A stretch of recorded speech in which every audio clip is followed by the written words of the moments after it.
Ethiopia's highlands. In the very heart of Africa, the ringing of stone bells sends pilgrims on their way. They are traveling to the Timkat Festival, the most important annual Christian church festival.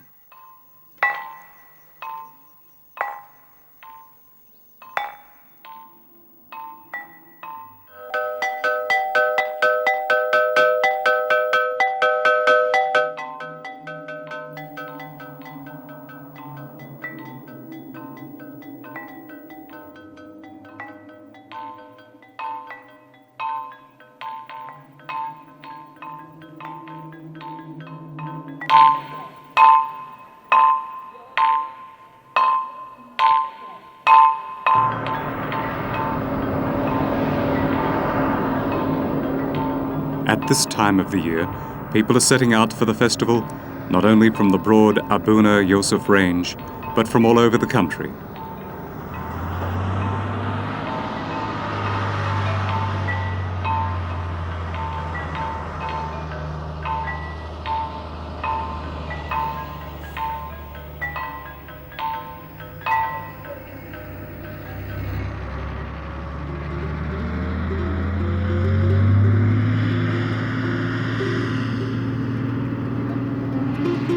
And Asmari is among the pilgrims. They are members of an unusual fraternity of musicians, reminiscent of medieval wandering minstrels.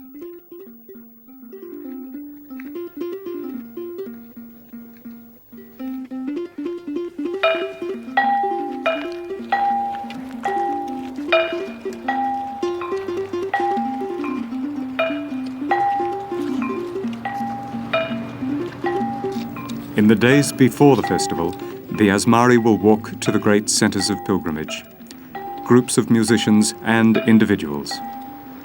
Many of them serve as singers to a famous daptara, the learned shaman of the priest caste of Ethiopia's Christian Orthodox Church. Indeed, at the time of the great festivals, Asmari seek out the daptara.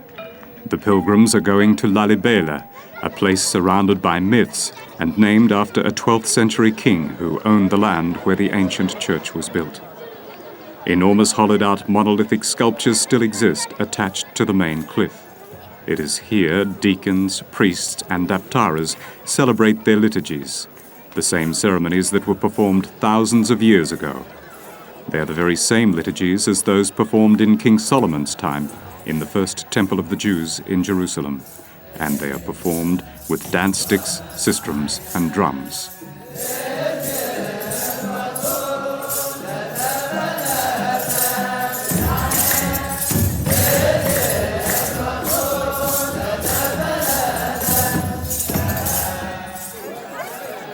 Like in ancient times, pilgrims gather in front of the churches hoping to hear the hymns. In the 11th century, Christian Ethiopia was surrounded by the influence of Islam. Any contact with Jerusalem was impossible, and a new center of belief grew out of this isolation. The pilgrims gather outside the church district, and in the ancient village of Roha, several Asmari meet spontaneously to form a group of players.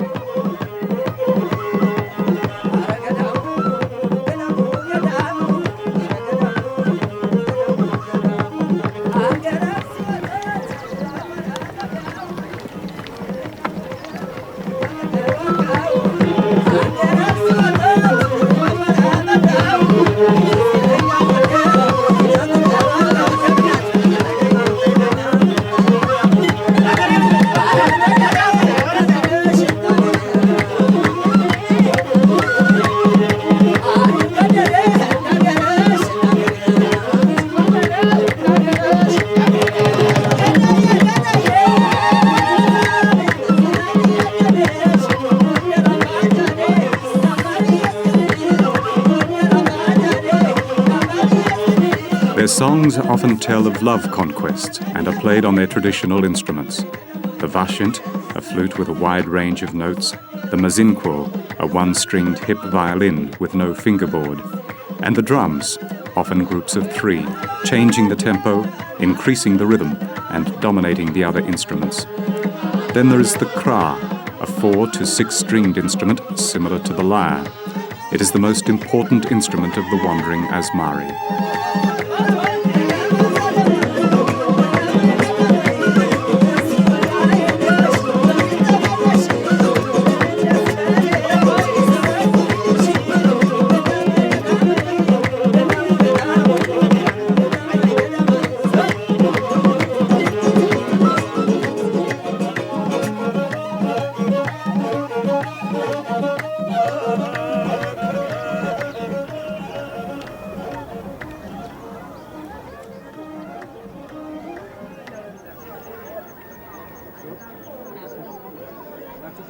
Many of these people will follow the choir leader's litanies throughout the night.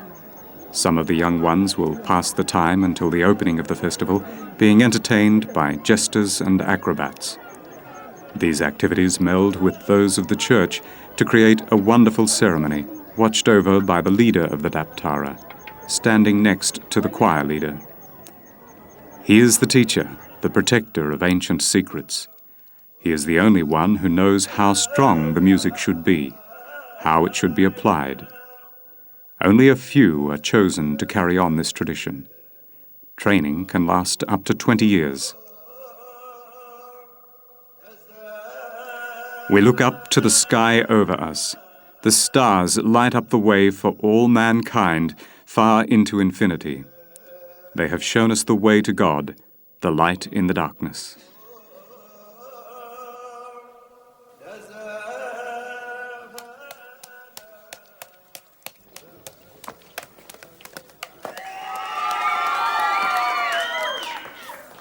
After meeting his friends, the Asmari enters the church area.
These rhythms and ceremonial objects, kebarin, sistrums, and dance sticks, are much older than their Christian beliefs.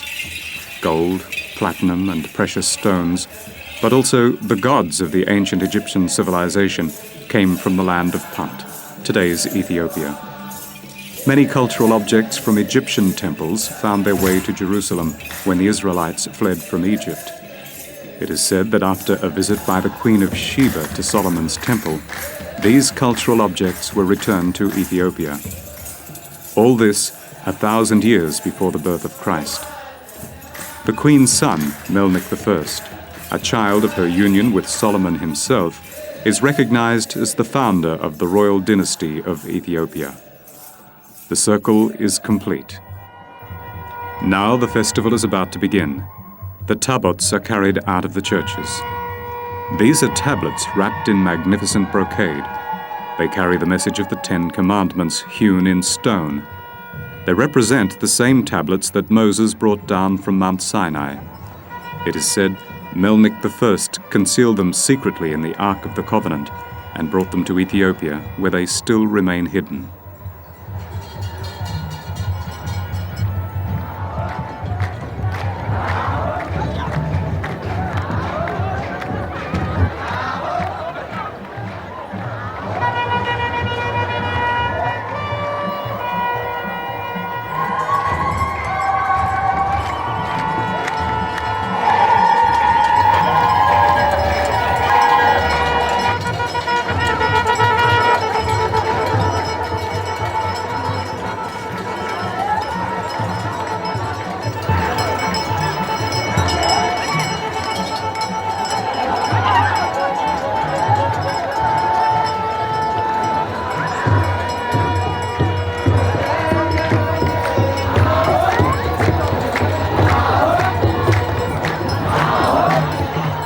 The tabots are brought out of the most sacred church only once a year and carried to the baptismal water.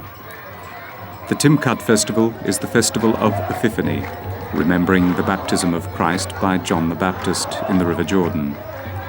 Here in Lalibela, 11 tabots form a great procession, transporting the festival participants back to biblical times.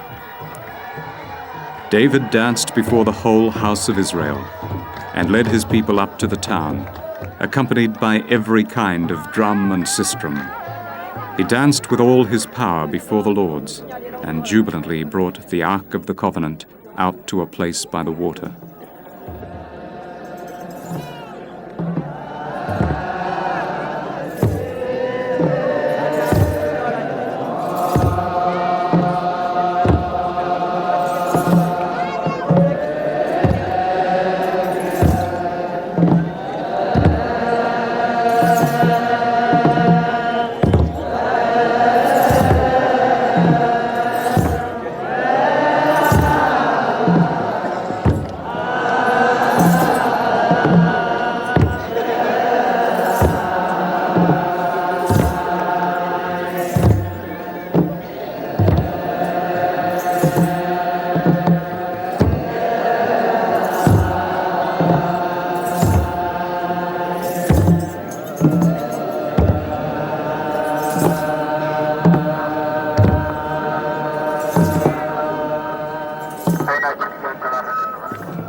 Now the baptismal ceremony begins.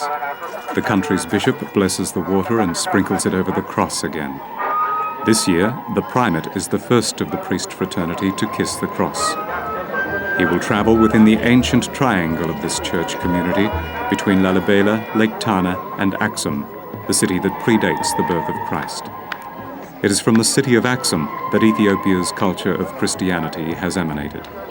On his journey, the priest will try to help many people with his magic powers and his experience.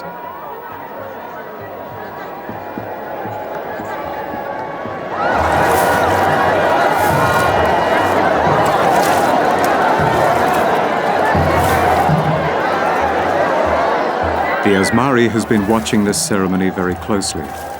While some sprinkle each other with holy water and others carry the tabots back in a second procession, he pushes his way through the crowd.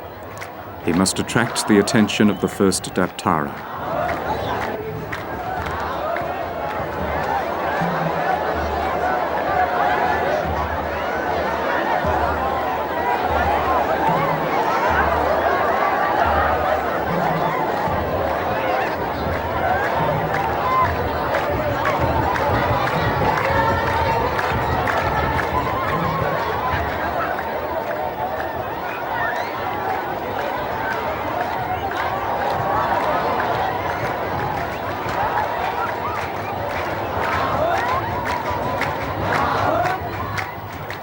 Then the primate ends the festival with the cry, "Christ is baptized."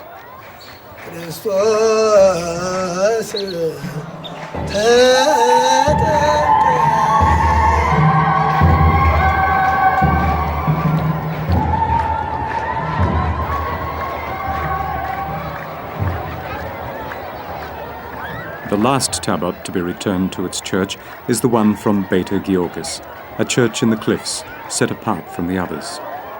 Later, at the entrance to the church district, the Asmari will wait for the bishop and offer him his services.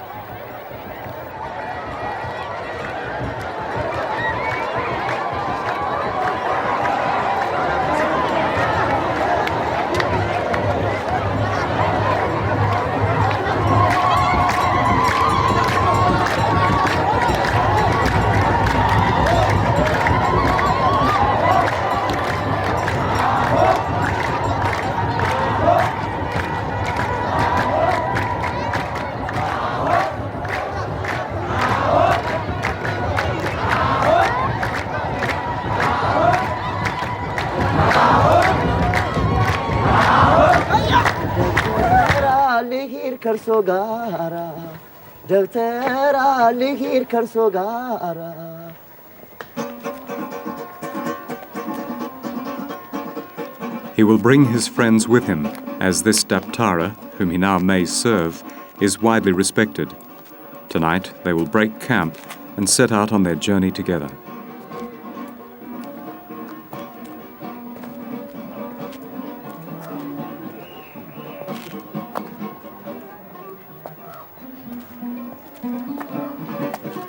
Their first stop is a village where a young childless couple has sought help from the daptara.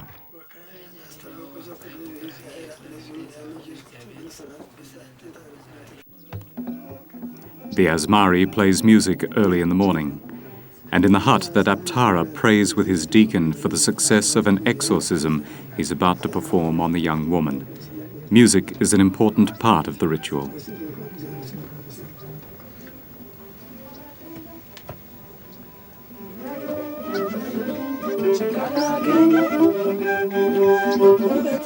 Her husband sits apart. Meanwhile, in the hut, they exhale into a container of holy water, while the musicians sing a song of praise from the woman's husband to her. The song develops a quick rhythm, encouraging her body to shake out the demon responsible for obstructing her maternal happiness.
While the musicians turn their attention to the husband, the daptara performs rituals. He will repeat these for the next 7 days. Then he will sacrifice a sheep, make a magic scroll out of its skin, and write healing poems and magic symbols on it. The woman will carry this scroll with her for the rest of her life. She hopes that the exorcism, with help from the saints, angels, and guardian spirits, will have the desired effect.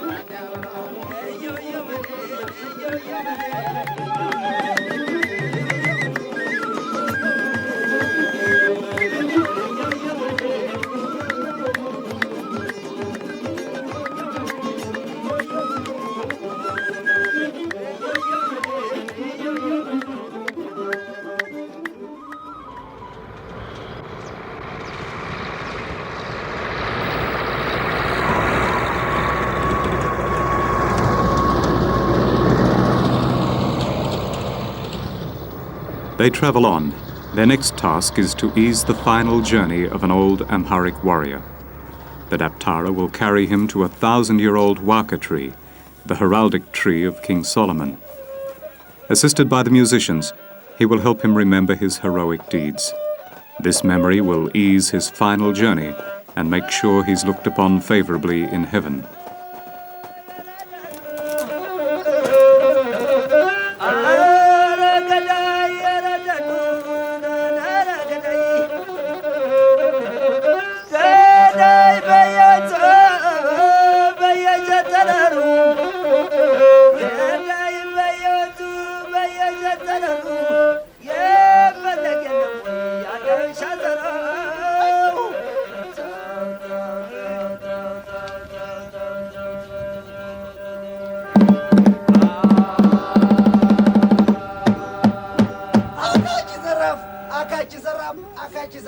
ደግሞ ለፋሽስት ለስደተኛ ለጎረቤት ማርፈናንተኛ ክንዱ ጠንካራ ልቡጣጠኛ ኩራት አያውቅም ያባት አርበኛ ውጅግረ ይዞ እንኳን ወጨፎ ተኩሳይ ስትም ይጥላቀፎ ውጅግረ ይዞ ማን የገተው ጦር ጋሻ ይዞ ትነግረኛለህ አለ ምስክር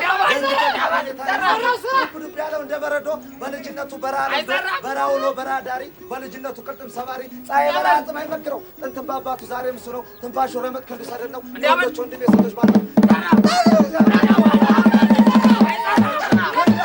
የሚቸገረው እጠብቃለሁ ክንዱ ክንዴ ነው እጠብቃለሁ ክንዱ ክንዴ ታልሞ ክንዴ አይደፈርም ቸበለው ኧረ ቸበለው ኧረ ቸበለው ኧረ ቸበለው ቸበለው ኧረ ቸበለው ቸበለው ኧረ ቸበለው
The next morning, The group of musicians refuses to accompany the daptara any further.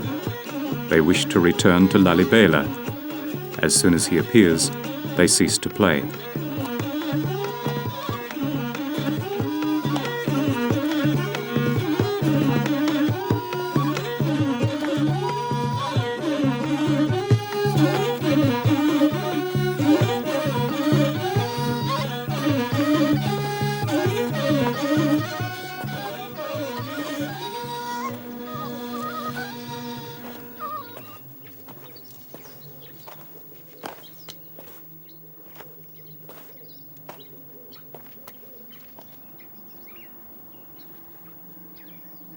Only the Asmari will continue. His friends present him with a walking stick, a symbol that he should return.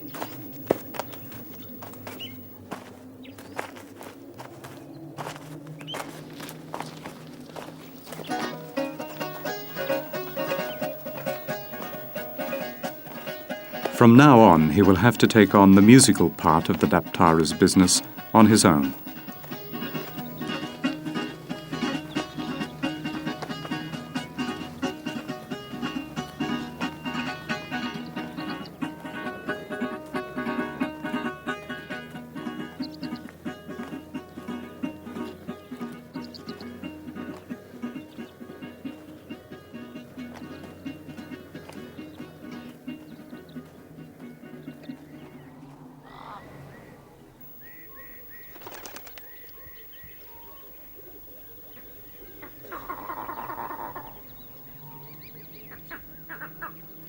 They continue to the mountain monastery of Tara Gadam, circled continuously by birds. Monks, finished with their material lives, come here to wait for death. They pray and do only the minimum to keep themselves alive. The holy water, seeping from the cliff, acts like a metronome for their prayers, chanted at great speed. They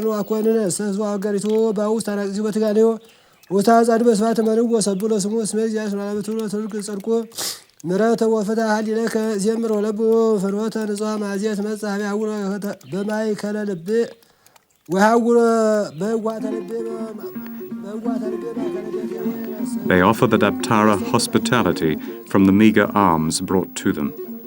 His Asmari must forage for himself.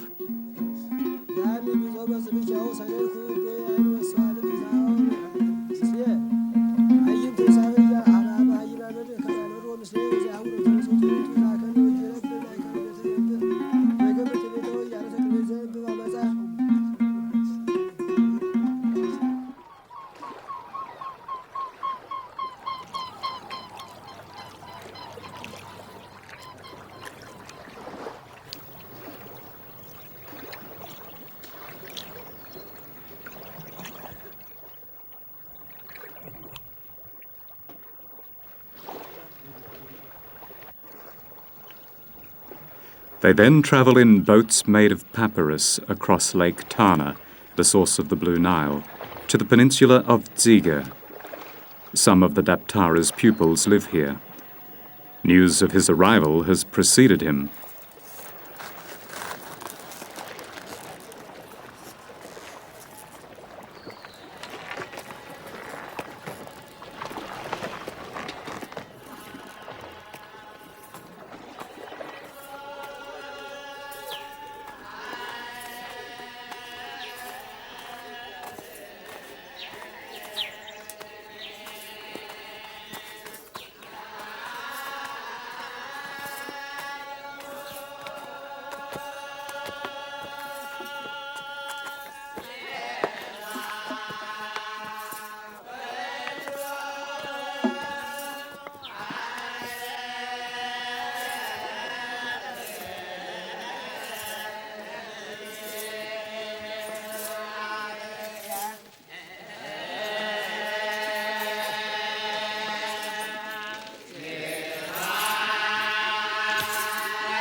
Their next destination is the Imperial city of Gondar, a long and difficult journey along dusty roads.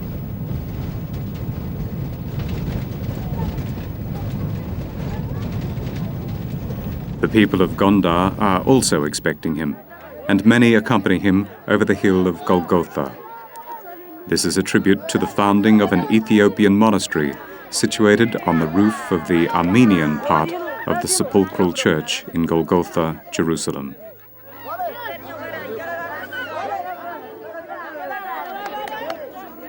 Emperor Phasaelis is said to have climbed this hill to re-establish a fixed residence.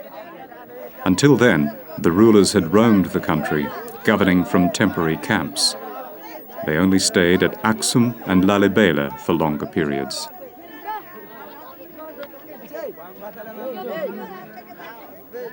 They built castles and churches close to here, also a music hall where the Asmari held singing competitions during the great festivals.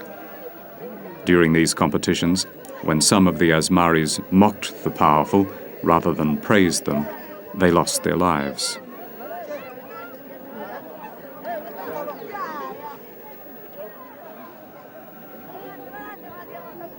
The path across this hill leads to Debre Berhan Selassie, a fortress church built during the same period. The daptara is on his way there. Here, for hours every Sunday, the monks sing hymns to Mary of the deeply religious King Naud, and have been doing so for 300 years. They describe the body of the Virgin Mary, her eyes, her mouth, her shoulders, her breasts, her belly, her navel, her womb, her wonderful thighs.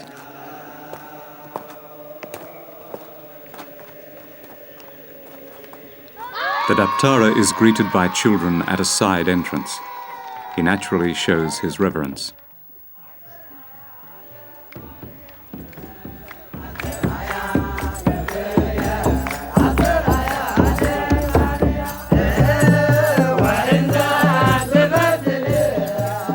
Here too the songs develop into dances, helping the priest's ecstatic journey to the Lord God.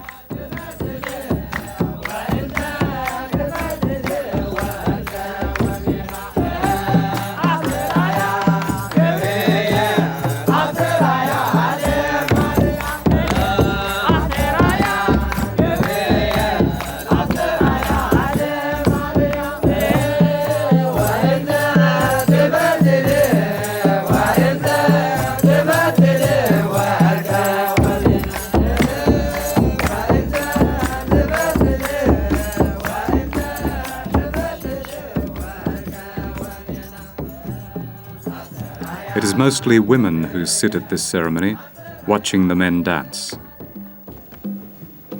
Then, suddenly, without a word, the daptara takes his leave, goes through the castle district, and disappears out of town.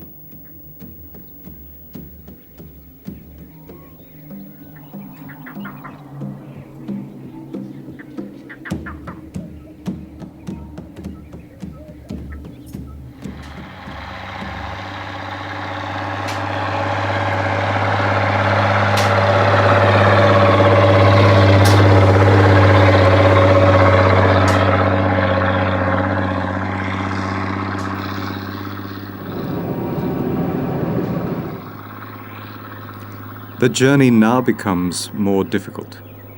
They travel over the Semian range, where neither has been before. Already they're aware of the potential dangers. The daptara shows no sense of discomfort. The Asmari sings in order to overcome his fear.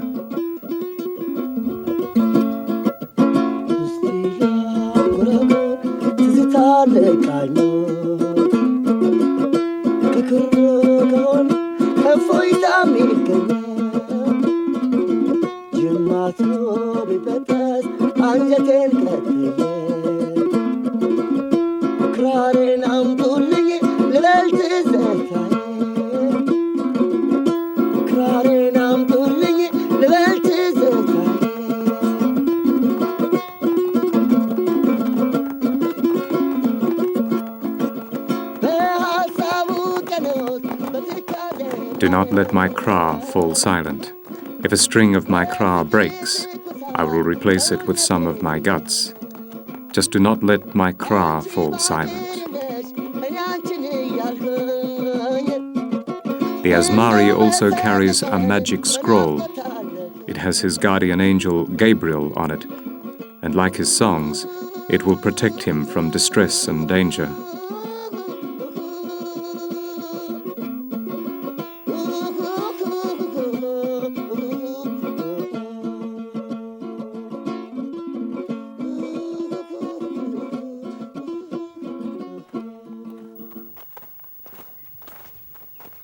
They reach Aksum, passing through fields of stelae, the powerful symbols of an extensive sun cult. It is said there are more than 300 of them.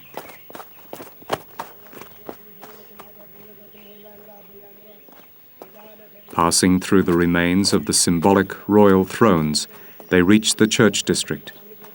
It is the sole reminder of the former size and splendor of the city. Although the Maria Zion Cathedral has been destroyed many times, the last occasion in the 16th century, it has always been rebuilt.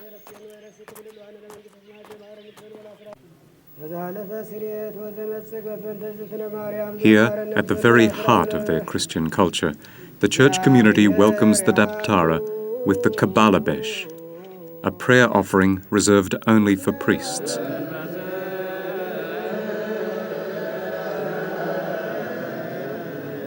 Today, the prayer gives thanks to St. Lebanos, who with God's help saved the country from a catastrophic drought.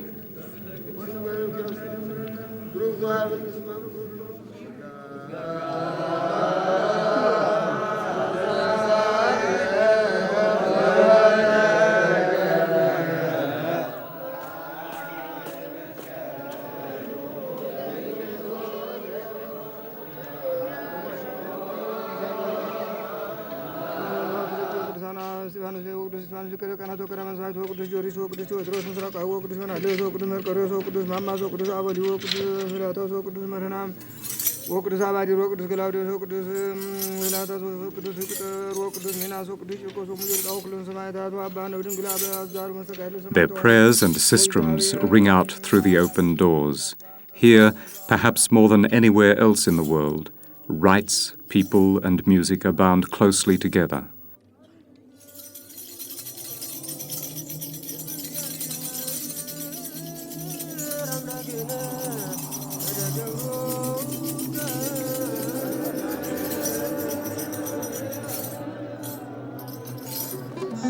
It is now time to return. The daptara must take his leave, and the Asmari rises to the occasion with a witty and mocking song.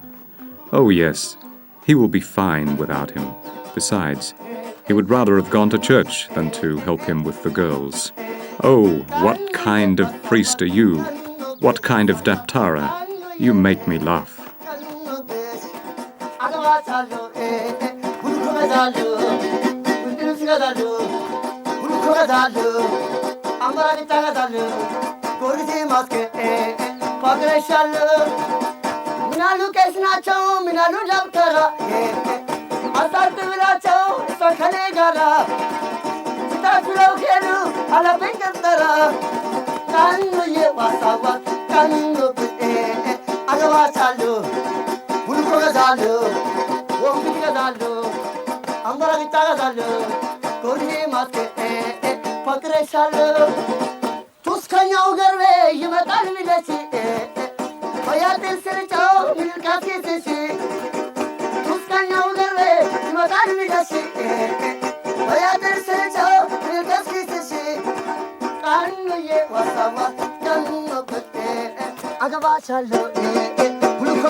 The daptara understands the Asmari's message and will allow him to stay a while longer. Meanwhile, back in Lalibela, they are celebrating the festival of the birth of Christ.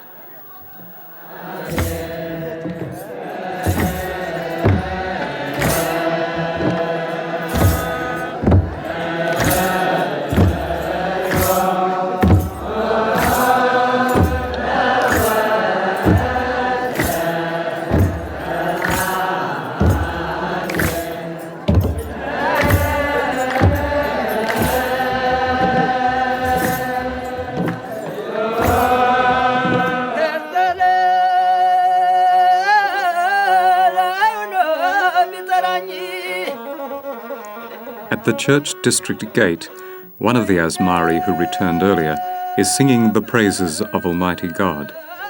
He sings about how he rules over all life, how he sent his newborn son to them.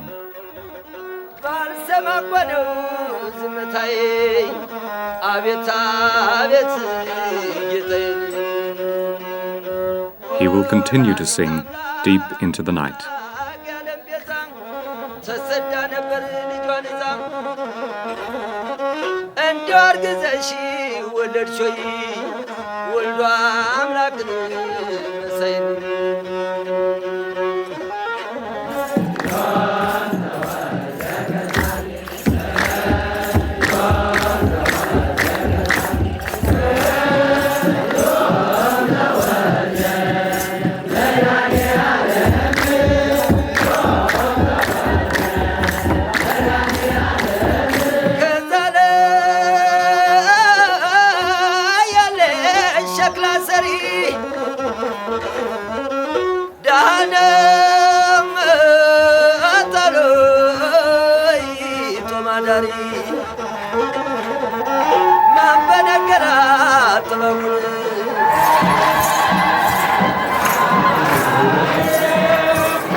During the second night of this festival, the people rejoice over the birth of Christ.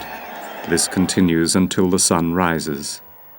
In the morning, up on the cliffs, the daptaras will dance around the Bita Mariam to honor the newborn baby. Their first daptara returns to them for a few minutes, then he retires to reflect on his journey.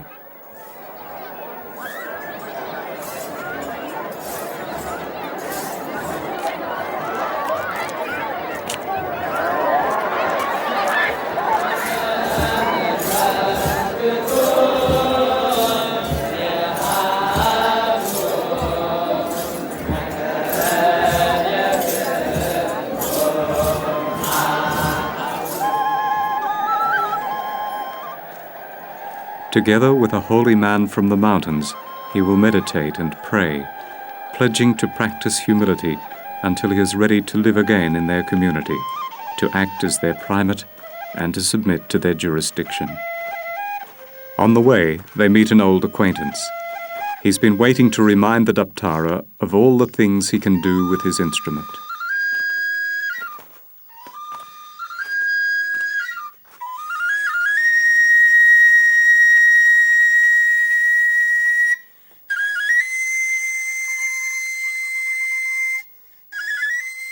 The primate lingers, knowing this music helps him to shorten the spiritual paths to God. Then the kra player returns the walking stick to his friend, and they begin the last journey into the mountains.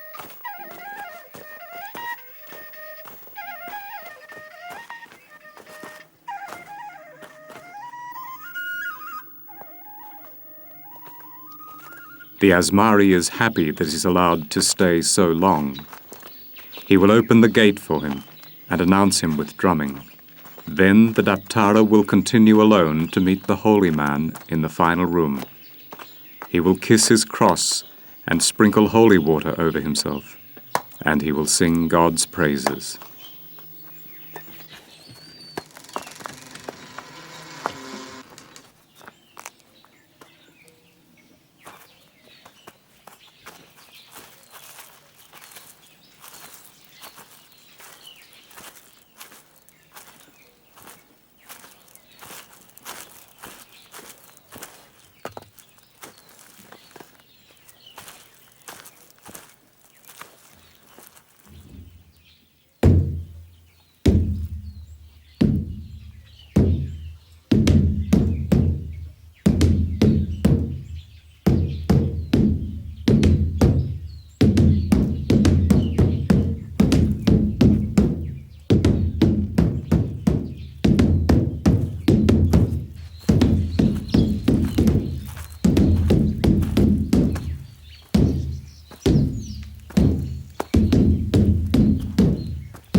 ክርስቶስ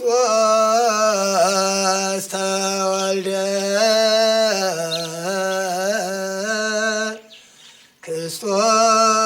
ክርስቶስ ተጠምቀ ክርስቶስ ተወልደ ክርስቶስ ተወልደ